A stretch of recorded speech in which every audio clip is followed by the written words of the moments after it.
In the summer of 1852, a group of Cheyenne warriors attempted to attack a village of their hated enemy, the Pawnee. But what was intended to be a surprise attack, as the Cheyenne themselves were caught off guard and trapped in an ambush. What happened that day would be one of the most devastating defeats in the history of the proud Cheyenne, and a harbinger of the terrible events to come. Tonight, join history at the OK Corral for the Battle of Beaver Creek. Northeastern Colorado, 1852. As the morning sun begins to burn the dew off the prairie grass that surrounds them, two Cheyenne war chiefs prepare to make an attack on a village of their hated enemy, the Pawnee.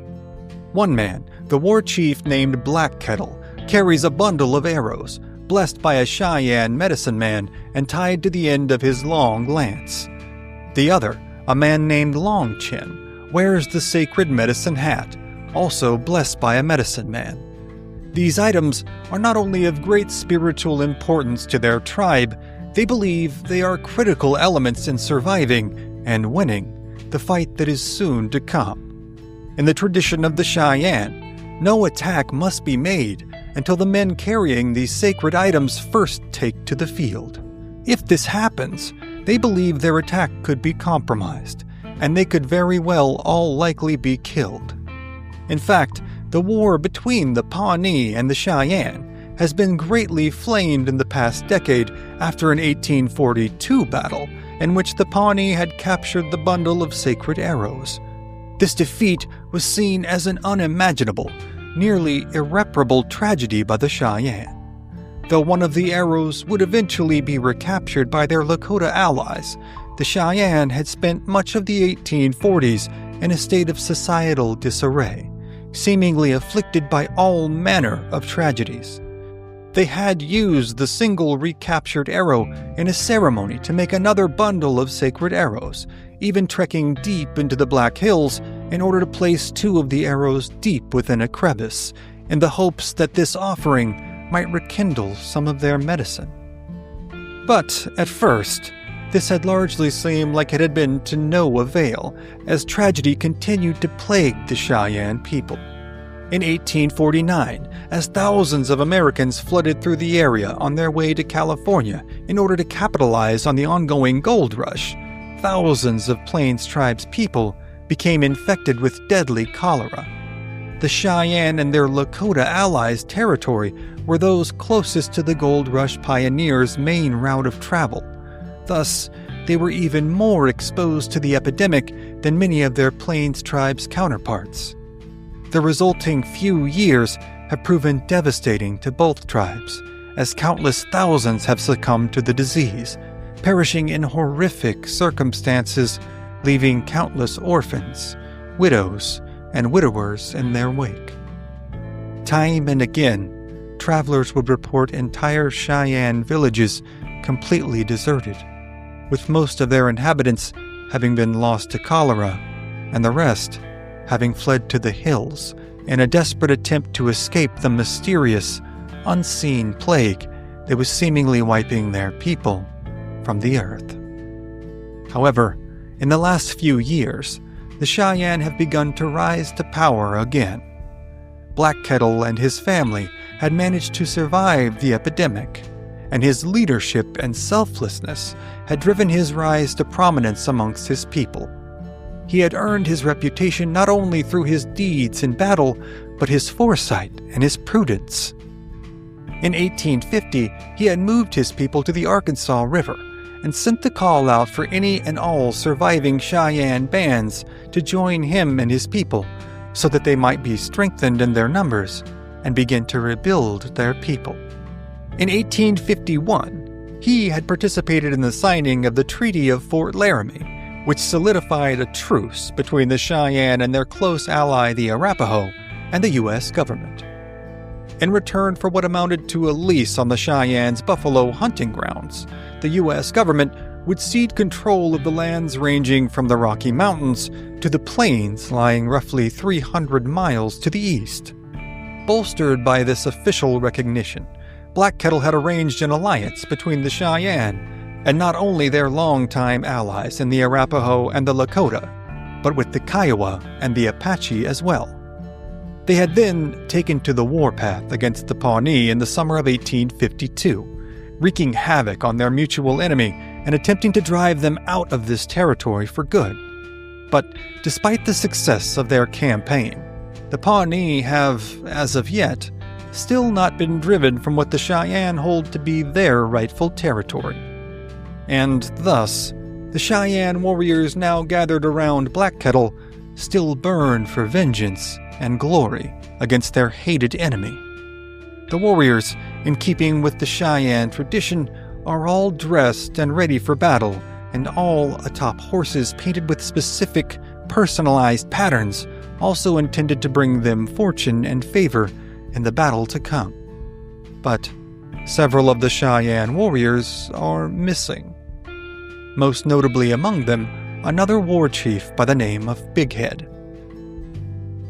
But with time now of the utmost essence, the two chiefs now lead their forces out of their encampment and over the nearby hills, towards the Pawnee village their scouts have discovered only a few days prior. As they reach the village, Black Kettle checks the sinew tether which attaches the medicine arrows to his lance. He breathes a sigh of relief, assured they are snugly in place. He then looks at the faces of the men around him, many of them likely lost in the memories of past conflicts with the Pawnee and in the retribution they seek to gain. Though they are all ready, willing, and capable warriors, the absence of several of their men, as well as the war chief Big Head, begins to weigh on him more and more heavily. With every passing mile in their approach to their target, the missing Cheyenne warriors become a growing concern. Had they abandoned their kinsmen? Had they simply chosen not to heed the call of battle? Or, perhaps the worst option, were they acting preemptively and attacking the Pawnee village already?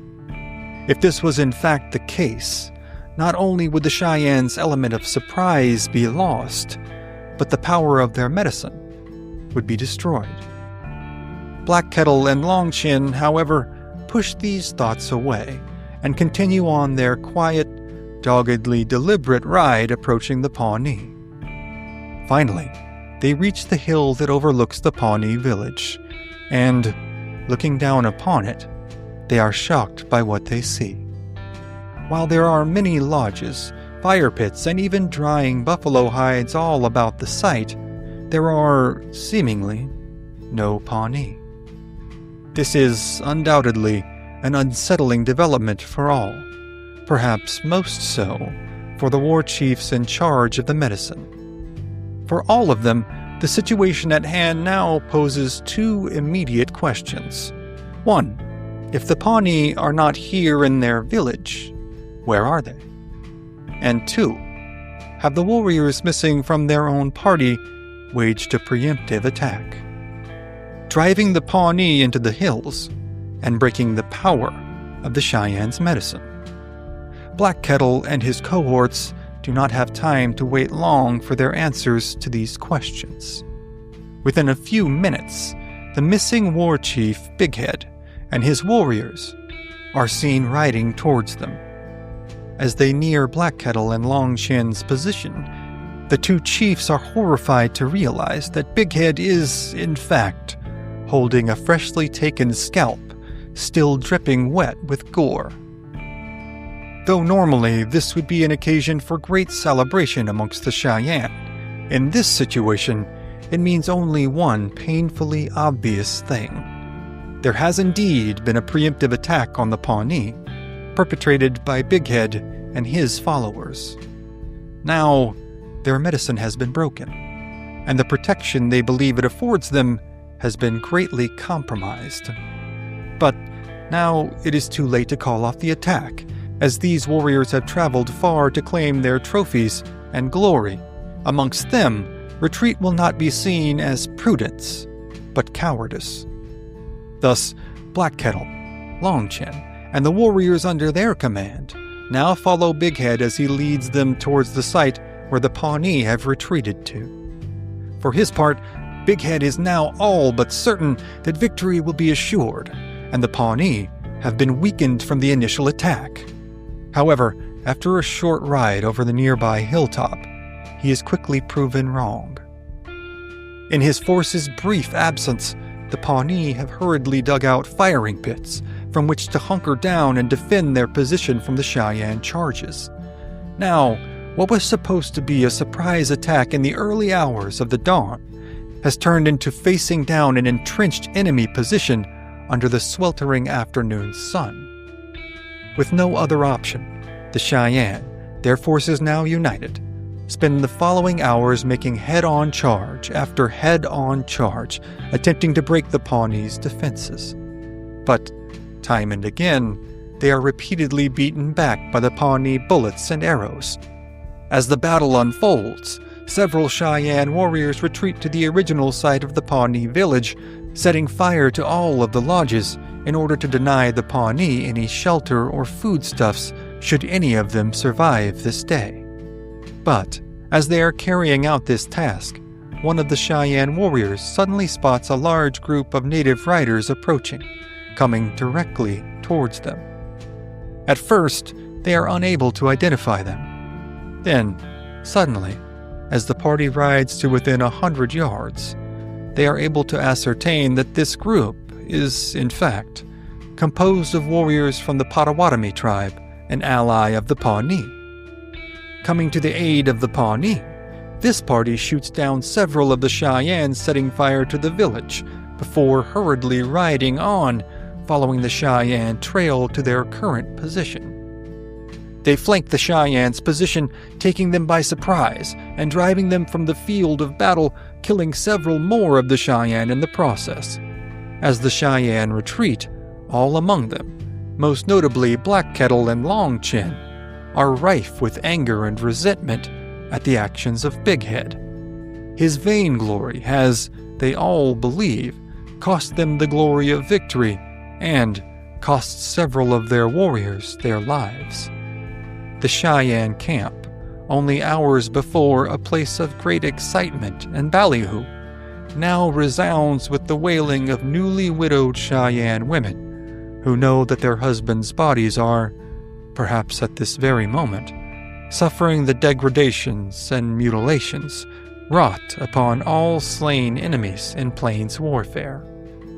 To add insult to injury, it seems to many among them that their attempts to rekindle their sacred medicine have failed them yet again. Many direct their ire towards Big Head, while others find themselves simply lost in fear and sorrow.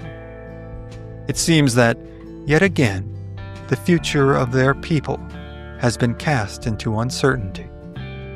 But while this is not the end for the Cheyenne, nor the end for Chief Black Kettle, their struggles will continue on for decades. Throughout the 1850s, not only will conflict with the Pawnee continue, but the United States government will progressively do less and less in order to honor their agreement in the Fort Laramie Treaty.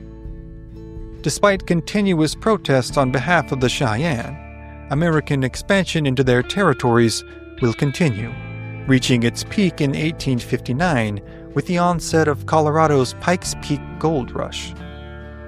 Many of the Cheyenne warrior societies would meet this expansion with continued brutal raiding on the encroaching settlers. However, Black Kettle, an ardent pragmatist, argued for a cessation to the violence and further cooperation with government officials. But his acquiescence would ultimately prove a pivotal element in what history views as likely his and his own people's greatest tragedy, the Sand Creek Massacre of 1861, in which federal troops, under the command of Colonel John Chivington, brutally attacked Black Kettle's village, killing the legendary chief and dozens of Cheyenne men, women, and children in the process. By many accounts, it is said that Black Kettle flew the American flag given to him on an official visit to Washington, D.C. outside of his teepee, in hopes that it would signal to the soldiers that his village was in fact allied with and allegiant to the United States. But this would prove to be to no avail, as Shivington's men carried out one of the most ruthless, inhumane actions in American military history. While the Cheyenne would be virtually decimated by this tragedy, their story would not end with the atrocities of Sand Creek. And while Black Kettle would ultimately meet his end there, being remembered as one of the most influential chiefs in the history of his people, the stories of his many exploits and efforts to sustain the life of his people are too numerous to cover in one sitting. And thus, the many stories of the Cheyenne people and their revered chief, Black Kettle, are, for tonight, other stories for other times. Thank you for joining us on History at the OK Corral. If you liked this video, click on one of the videos on your screen now to watch more. Also, if you'd like to learn more about the history of the Old West, be sure to sign up for the HOKC newsletter. Link is in the description below. Thank you again for watching, and we'll see you next time on History at the OK Corral, home of history's greatest shootouts and showdowns.